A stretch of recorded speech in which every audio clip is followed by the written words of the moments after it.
over here you can see that I have some 3D models on my storyboard work area. And if you want to view them out from different angles, then what you can do is you can enable out side view and top view as well.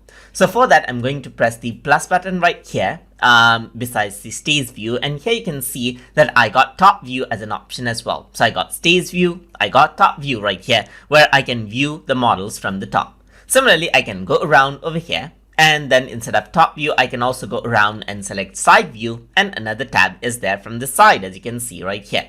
So if I were to, let's say for example, click and drag the side right here, I can go around, click and drag it onto the side and keep it right over here. So let me just keep it, and here you can see that there's the side view right here.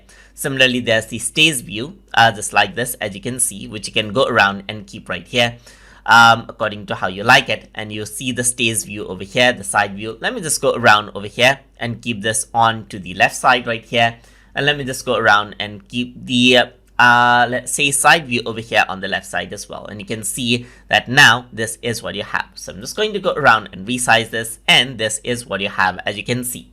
And that is how you can enable out the multiple camera views inside of Toon Boom Storyboard Pro. And if I were to move this, you can see that the object moves in all of the sides right here, and it is dynamically updated all at once, which makes it much more easier to work around with 3D models. So I hope you guys learned something as always, and as always, please like, comment, share, and subscribe.